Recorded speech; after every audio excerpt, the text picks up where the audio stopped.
So the question is like, I learned intervals, but then when I went to apply it, I couldn't do it. If you learned something and then you went to use it and you couldn't use it, you didn't learn it. You don't need to be able to play an instrument. Create any music in any genre, in any style for the rest of your life. There's doers and there's dabblers. Dabblers will always find an excuse. Doers always find a way. I'm gonna tell you about a question I actually got yesterday. I was doing this challenge thing where we help gamers create their first compositions ever. It's called the Compose Legendary Video Game Music Challenge. And I helped someone yesterday, an awesome guy. And he actually created his first compositions, and then he created a second one, and then he created a third one, and it was like blowing his mind. He was going, oh my gosh, I can't believe I did this. He literally said, and I quote, I feel like I've unlocked a superpower. And his next question made a lot of sense. He was like, all right, you've just shown me how to create melodies for like thematic music. All right, great. Thematic, as in it has a melody, it has a theme. We're creating music like that. And what do I do next? Like, is there a melody for bass? Is there a melody for drums? What do I do here? I was like, well, yeah, actually, I like to think of everything as being a melody. You think of a drum groove, it has this, that's like a melody in and of itself. You would say, well, no, technically that doesn't fit the definition of a melody, and you'd be right. However, thinking about it from melodic terms for me has always worked. And so that's something I shared with him and I'm sharing with you now.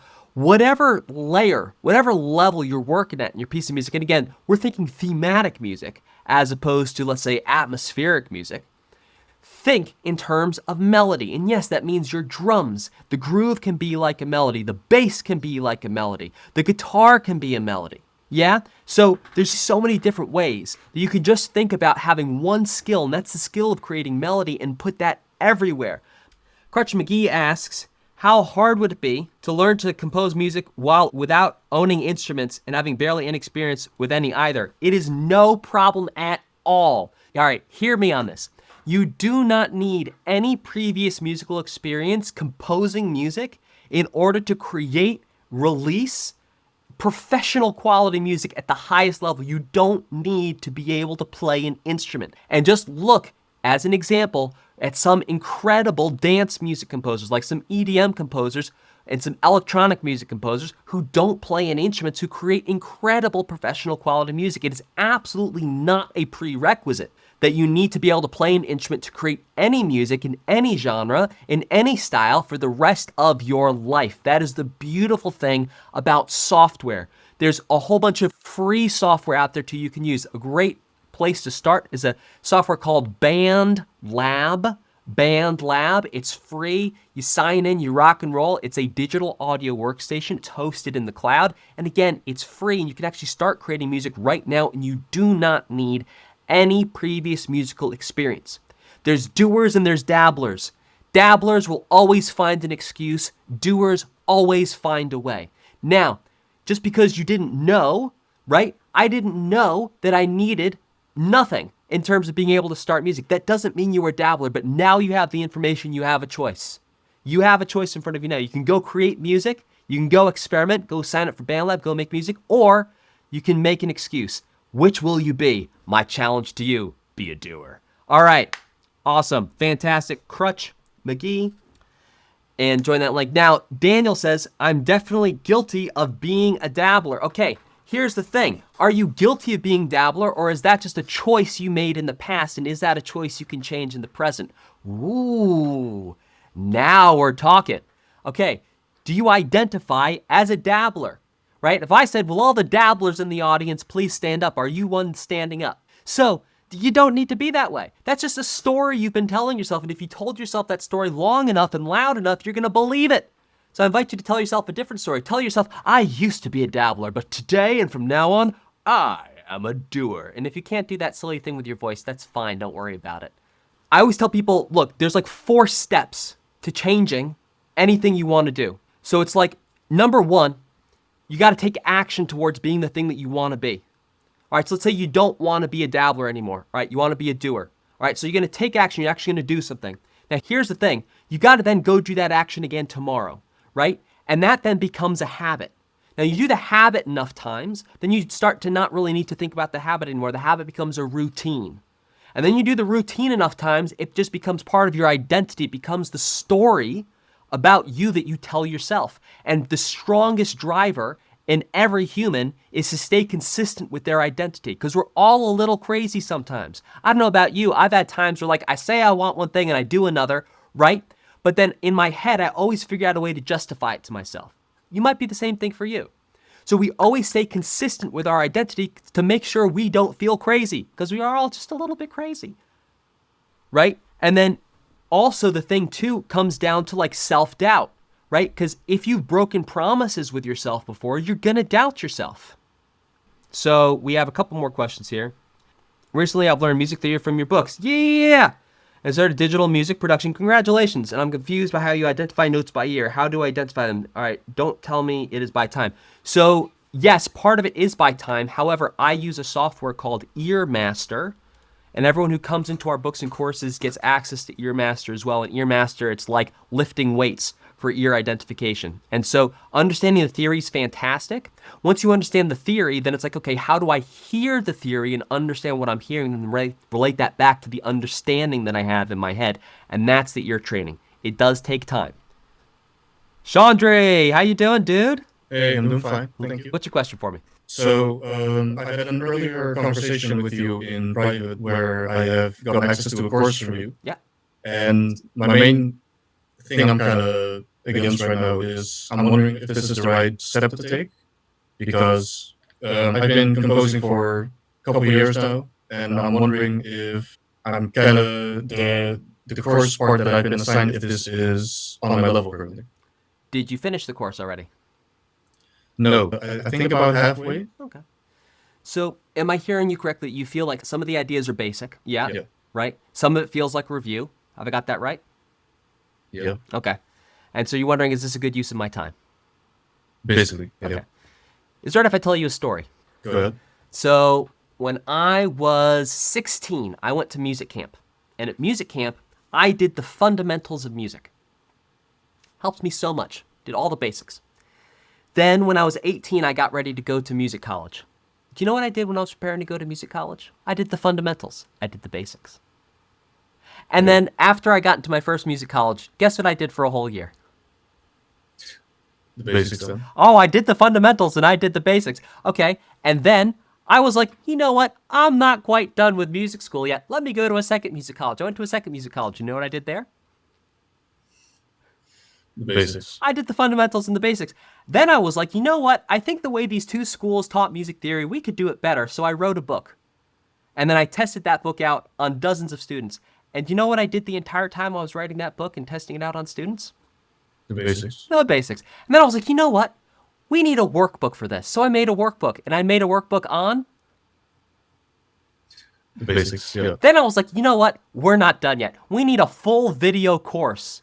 So guess what I did? I made a full video course on The basics. Yeah. Yeah. And now, because the basics are so solid for me, I never, ever, ever have to think about it, ever. And I just create whatever I want, and I use that music theory, and it's there. I don't need to think about it. So my honest recommendation for you is, even if it's basic for you, go through and crush it into dust. Take a couple hours to do it. Go look at level 2 music theory. Crush that into dust. And the reason for that is, even people who've been to music school, music college, who come into our programs, go look at that level 1 music theory and they learn a couple new things, right? Right. So it's just a couple of hours. Just sit down, level 1, get it done. Level 2, get it done. Level 3, get it done. And then go through the instrumental inspiration course. And then go through the mixing course. And as you're doing that, use the community, Chandra. Share in the community. Like, share pieces of music you're working on. Like, if you're not sharing once a week, in my opinion, you're doing it wrong.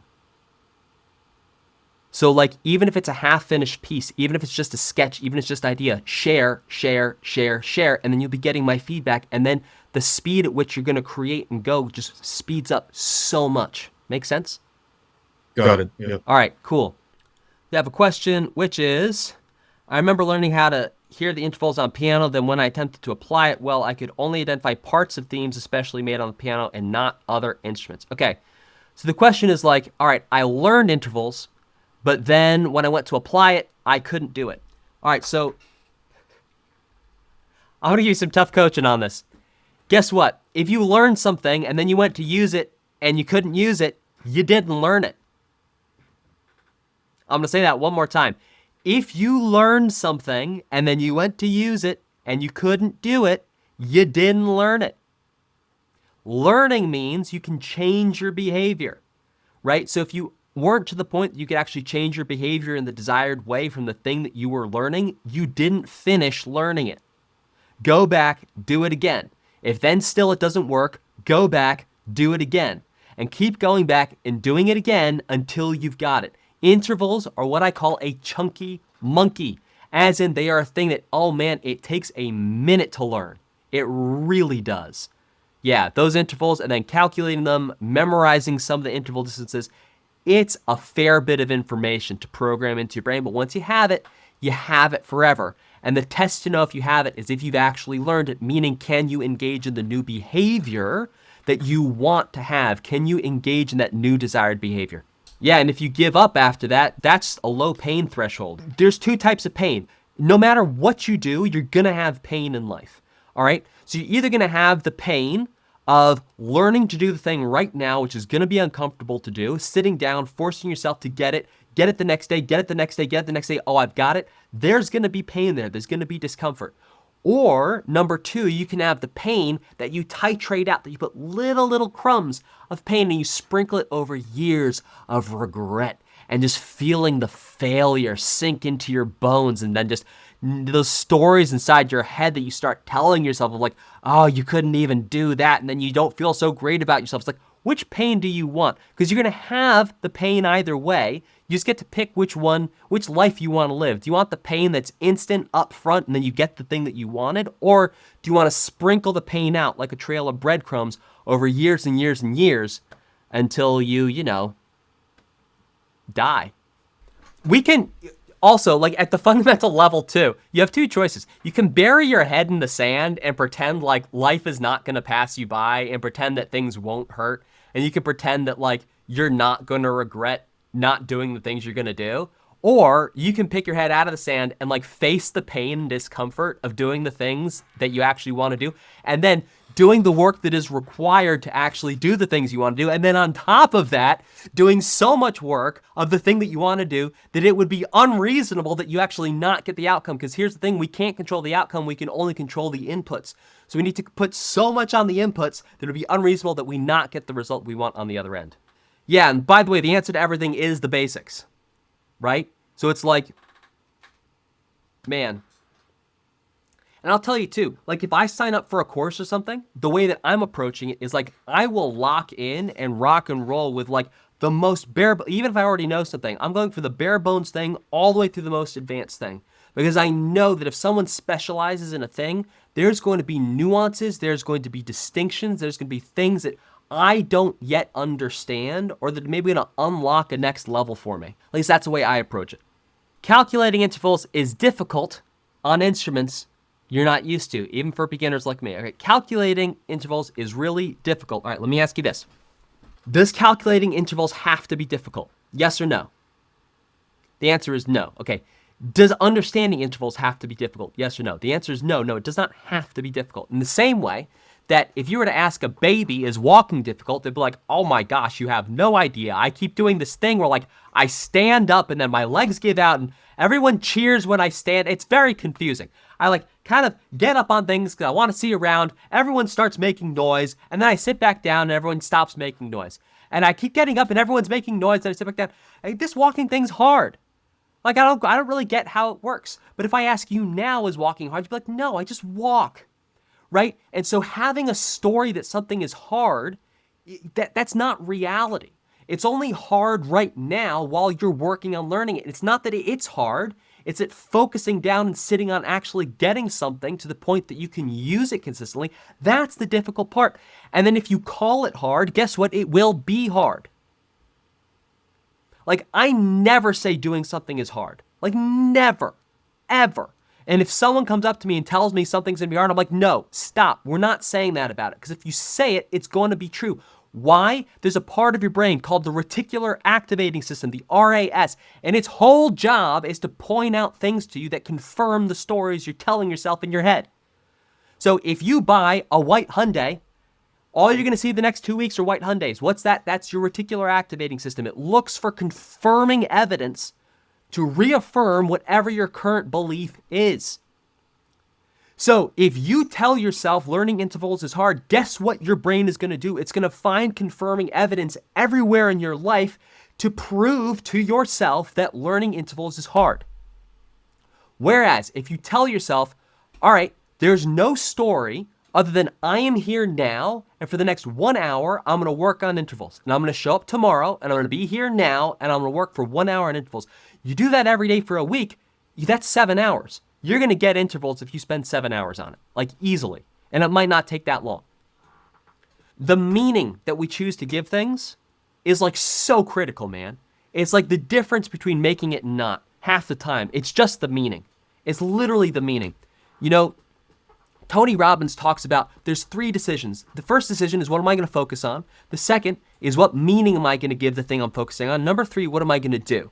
And then within focus, he talks about the 3 focuses. The first focus is, am I doing something that is inside my control or outside of my control? The next focus is, am I focusing on what's missing or what I have? And then the third focus is am I focusing on past, present, or future? Right? So if we just focus on the present, aka right now, we focus on what we have. I have 1 hour to work on intervals. When we focus on what's inside of our control, that's me sitting down for an hour working on intervals, you'll master intervals, no problem. Right? But if you focus on what's outside of your control, oh, intervals are hard. It's like, what does that even mean? Right? That's just creating a story. That's creating a story that puts your brain into a loop of intervals is hard that you then never escape, and then that's your life. Like, oh yeah, no, music just didn't work for me. It's like, no, you didn't work for music. Oh, that was good. Clip that. Clip that. Okay. Right. So Uzario says, oh yeah, it's a very good tip. Like every new thing, learning is difficult in the beginning. But even saying learning is difficult in the beginning, don't even say that it's difficult. Just say I'm learning a thing. And then just whatever feeling you're feeling while you learn it, just accept that feeling as part of the feeling of learning the thing. You don't need to label it as difficult. Things don't need labels. Right? We can just sit down and do it, and we don't need to label it. We can just be with the thing. Be fully present with the thing. Because if we're busy labeling something, we're actually taking ourselves out of the present and being fully connected with it. Right? So it's not that I'm doing a good job or a bad job. It's I'm fully present, and to the best of my capabilities, I'm delivering. Right? And when I do that, I'm not judging it. I'm not labeling it. That means my brain's not going to make up a story about what's going on. I'm just here doing what I'm doing. Right? So it's like show up and just do intervals. Right? And it's not about doing a good job or a bad job. It's not about difficult or easy. It's just I'm going to show up and I'm going to do this thing until I've got it. That's it. I'm in college for computer programming, knowing that what do you think would be okay for me to learn from you lessons on how to make music? Should I wait so I don't overwork? All right. What does overwork mean? Okay. The times in my life where I burned out, it wasn't from overwork. It's because I was giving a meaning that was stressful to the work I was doing. I was labeling it in a way that I awarded myself the feeling of stress and anxiety around it.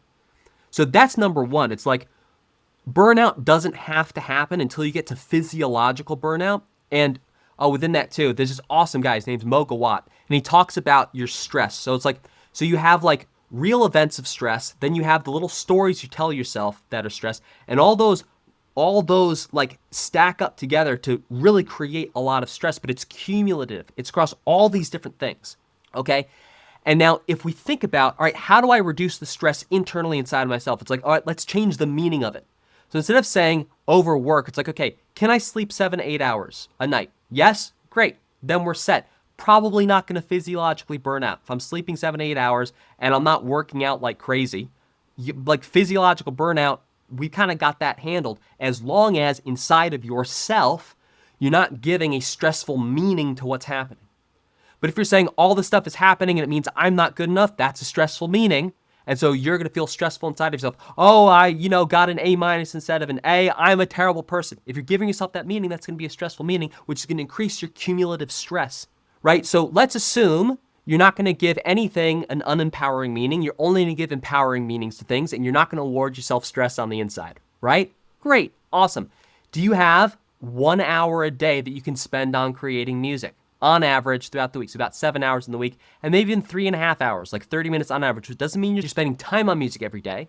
It means that you're going to carve out, maybe it's going to be Wednesday afternoon and Friday morning and Saturday and Sunday, you're going to have time for music, right? So it's like, as long as it's not impacting your studies, go ahead and create music. I have so many people in my programs who have full-time jobs and still make time to make professional quality music because it doesn't take that much time. It's just about blocking that time off on your calendar and just rocking and rolling with it. That's it. It's not a complicated thing and it doesn't need to be difficult. And so even like, should I try to learn from your lessons? No, you cannot try. Yoda had it right the first time. Do or do not. There is no try. You physically cannot try to do everything. You're either doing something or you are not doing something. It does not go either way. You're either doing something or you are not doing something. Hear me on this. There is no in between. You cannot try to do something. You're either not doing it or you're doing it. Like, try to touch your phone. You're either touching it or you're not. You cannot try to do it. Right? So even then, and now back to the overwork idea. It's like, all right, how do I do this so I don't overwork? It's like, okay, I have Jewish heritage and I go to these Passover Seders with my family. And it's such a beautiful celebration of just Jewish culture, Jewish heritage, the tradition. It goes back so, and it's such a beautiful moment. And part of the story, it's the story of Exodus, which is, it's a book in the Bible, Exodus, but yeah, it's also in the Torah. It's Old Testament stuff. And the story is a story of people who were slaves who escaped bondage into freedom. And when I think about overworking, I think about my ancestors going all the way back, like tracing all the way back to these people who were slaves in Egypt. And I'm like, okay, were they working 12 to 14 hours a day? Probably. Were they literally slaves? Yeah, that's part of the story of coming out of Egypt, right? And so it's like, all right, if they could do that, can I work 8 to 10 hours a day and like be okay with it? It's like, probably. So it's like overworking. I'll tell you one time I did overwork. I was lifting heavy 3 times a week and doing live streams and writing, and I was giving unempowering meetings to things. And one day I found myself literally, I was so tired, I laid down in the shower and fell asleep. And so I go to my fiance and I'm like, hey, I just fell asleep in the shower. I think I might be pushing too hard. She was like, what are you doing? That's overworking. So if you find yourself falling asleep in places you shouldn't be falling asleep while you're already sleeping 7 to 8 hours a night, that's overworking. If you're not hitting that, in my estimation and in my opinion, that's not overworking yet. But hey, that's just this guy's 2 cents, and I'm not here to tell you how to live your life. I'm just sharing what's worked for me. Caretaker asks, should you take a break from consistent music creating, and for how long should the break be? Okay, there are no shoulds. Anytime I find myself saying the word should, that's a story usually someone else made up, right? So I should have more work-life balance. Okay, said who? Who said that, and why should I do that? So anytime I find myself saying should, that for me is the big warning sign. That's like all the alarm bells go off because that's someone else's story, not mine. So my question is, do I want to take a break from making music right now? Yes, no. If yes, I do it. If no, I don't. How long do I want to take a break from making music? I'll decide that. But there is no should. Should is someone else's story. That's someone else's idea. Inside of you, you know the answer. So go inside of you and say, what do I want? And you might need to close your eyes. You might need to put in earplugs to really get inside your own brain and really listen to your brain and what's going on. But listen to yourself. What do you want? Not someone else's story, not someone else's idea of what your life should look like, not someone else's idea of work-life. I call it work-life allocation, right? Because I choose when I work and I choose when I don't, right? There is no balance in almost anything in life. It's about choosing what life you want. Right? So I choose my work-life allocation, and then I cook from there. So it's like, should I take a break? Ask yourself. How long should that break be for? Ask yourself. And get clear what you want out of your life. Get clear the result you want for your life, and then live your life on your terms according to what you want. All right, Crutch McGee says, I think I could work harder, and I often feel like I'm lazy when I don't want to be. And I make more progress than I definitely can, but I'm not putting the effort. You can overheat and just mess up the work. All right, the reason you're overheating is because you're putting unempowering meanings to things, in my experience. The overheat does not come from doing the work. The overheat comes from telling yourself unempowering, stressful, and anxiety-creating stories while you're doing the work. I cannot stress this enough. Second, and this is just me speaking from personal experience, is if I'm overheating, to be clear, there's a recipe to overheating. Okay, there is a recipe to overheating. There's a recipe to wanting to take a break. And you can consistently replicate that recipe. And if you know what the recipe is, you can cook a different recipe.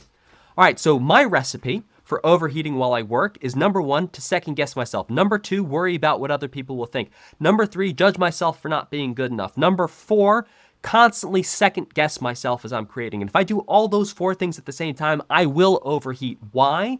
Because while in the middle of creating music, I'm doing all these 4 other things at the same time. That's going to be crushing down my creativity, crushing down my brain, increasing my physiological stress, because your body doesn't know the difference between a stressful situation you imagine and you actually see. And I'm imagining stressful situations where I'm not good enough and people are judging me. If I do that, that's a recipe. My stress is going to go up, my creativity is going to go down, and I'm not going to want to continue, and I will overheat. But if I change that recipe and I bake a different recipe, and instead I bring my, for example, cortisol down and I bring my testosterone up, then what's going to happen is I'm going to be in a state where I'm ready to rock and roll. I've got the focus and I'm ready to go. And then I don't tell myself stories and I just focus on being here and being here now. I'm not labeling what I'm doing, but just doing what I'm doing. Now, your next question might be, okay, well, how do I bring my testosterone up, my cortisol down? They did a study on this. If you stand, I'll do it over here. You stand like Superman. Stand like Superman for 2 minutes with a smile on your face. All right, do that for 2 minutes straight. You will actually increase your testosterone. You'll decrease your stress chemicals. Then sit down and get back to work. And when you find your brain going back to the thing of telling yourself stories and you start labeling what you're doing, say, brain, thank you very much. I don't need you right now.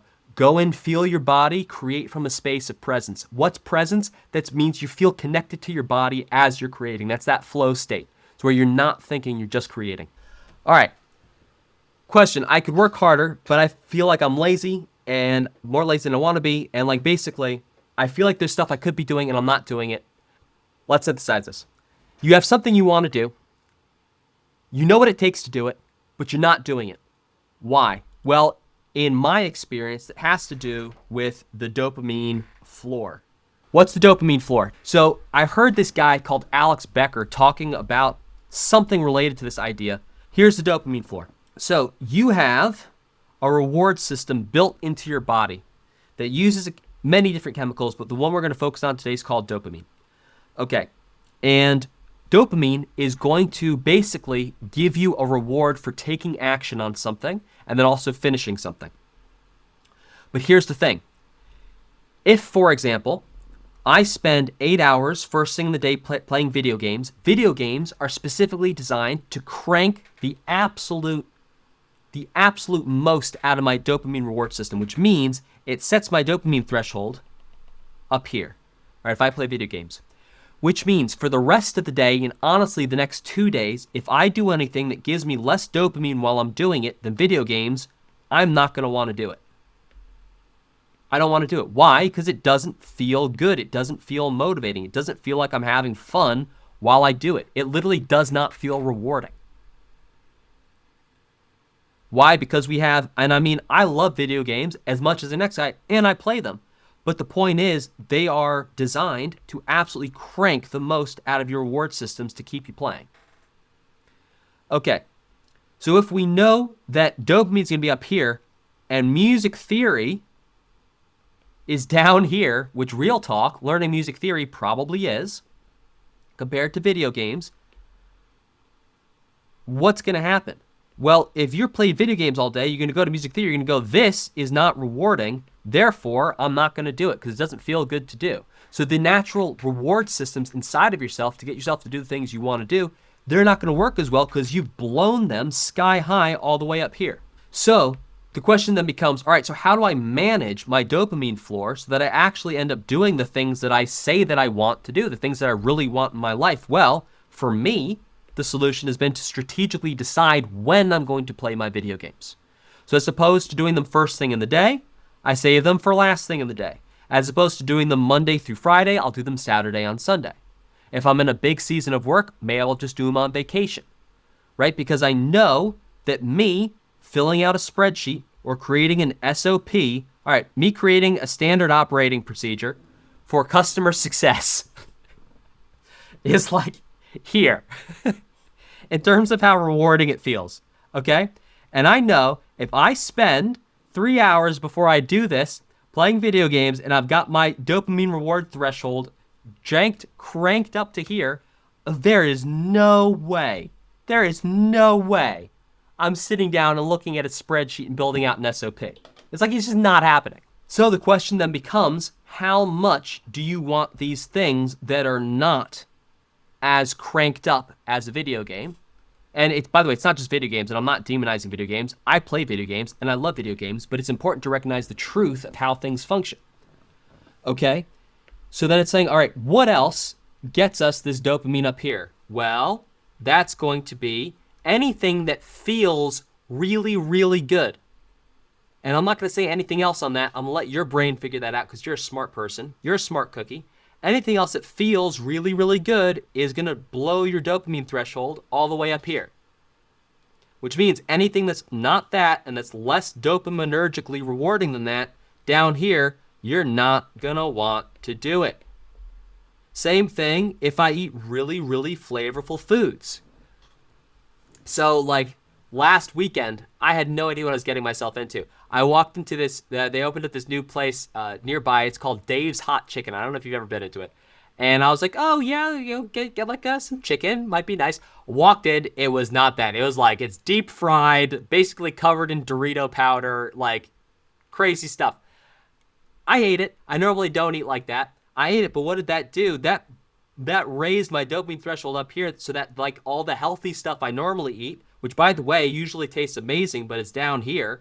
I was like not interested in eating that for the rest of the day because that dopamine threshold gets set so high. Consider the following. Here's how I do it. I go, okay, what is it that I want from my life? What do I want to look back at my life when I'm like 85 and know that I did? Do I want to do the things that I say that I want to do? Do I want to keep promises to myself? If yes, then I figure out a way to manage my dopamine system. And I manage my dopamine system to get myself the things that I actually want. When is doing too much when it comes to making music? Well, it's like an accordion, okay? So when you first learn music, you're going to learn so much stuff. And you have this big old accordion. There's an accordion. And it's all stretched out. You're going to learn a whole bunch of stuff. And then you're going to say, oh, no, actually, I really want to specialize in, whatever, hybrid action music. Or I really want to specialize in orchestral RPG, whatever it is. Okay? You're going to specialize in something. And when you specialize in something, what happens? The accordion comes in.